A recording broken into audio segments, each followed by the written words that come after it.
गोंदिया में आयोजित हक यात्रा कार्यक्रम के दौरान प्रहार संगठन के अध्यक्ष और पूर्व विधायक बच्चू कडू ने किसानों और कृषि मजदूरों की समस्याओं को लेकर एक बड़ा आंदोलन करने की घोषणा की है। उन्होंने कहा है कि आने वाले दिनों में प्रत्येक जिले और तहसील स्तर पर हक यात्रा निकाली जाएगी, जिसके माध्यम से किसानों और मजदूरों की समस्याओं को लेकर सरकार के सामने मजबूती से रखा जाएगा।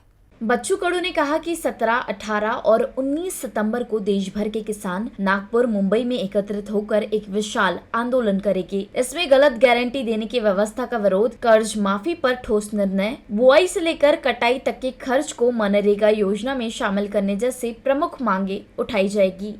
उन्होंने स्पष्ट चेतावनी दी कि अगर सरकार किसानों और मजदूरों की मांग पर सकारात्मक रुख नहीं अपनाती है तो 28 सितंबर को राज्य स्तर पर एक बड़ा आंदोलन किया जाएगा। कडू ने कहा कि आज भी किसान और कृषि मजदूर अपनी कड़ी मेहनत के बावजूद न्याय से वंचित है, इसलिए उन्हें उनका अधिकार दिलाने के लिए आंदोलन का रास्ता अपनाया है। हे शेतकरी शेतमजुरांची हक्क यात्रा आहे। मी एकूण 6 से सभा घेणार आहोत आणि प्रत्येक जिल्ह्यामध्ये प्रत्येक जिल्हा परिषद सर्कलमध्ये मी जाणार आहोत।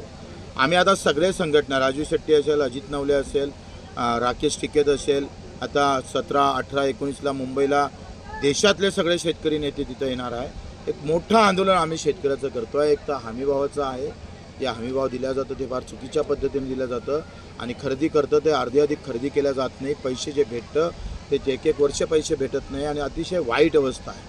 आणि मग याच्या सगळ्या विरोधात कर्जमाफीच्या मुक्तीच्या संदर्भात असेल, हमीभावाच्या संदर्भात असेल आणि हे दोनही आम्ही पाहतोय, हमीभाव देत नसेल तर पेरणी ते कापणीपर्यंत सगळे कामं MRGS मध्ये द्या। म्हणजे आम्ही जे धानाची टोपणी करतो तर ते कापेपर्यंत याला जे मजुरी लागतं हे सगळे पैसे MRGS मधून कव्हर केले पाहिजे। मजुरीचा खर्च सरकारनं MRGS मधून केला पाहिजे, हे पण आमची मागणी आहे। दिव्यांगाच्या संदर्भात मागणी आहे आणि हे सगळी मजुराच्या संदर्भात, खास करून जे मजूर आहे, भूमिहीन आहे, त्यांच्यासाठी स्वतंत्र मंडळ तयार करून त्यांना कायमचा रोजगार कसा देता येईल याच्यासाठी विचार सरकारनं करावं। यासाठी ही शेतकरी शेतमजूर हक्क परिषद आम्ही प्रत्येक गाव खेड्यात जाऊन पूर्ण करणार आहोत आणि 28 तारखेला त्याचं मोठं आंदोलनाचं स्वरूप दिसेल।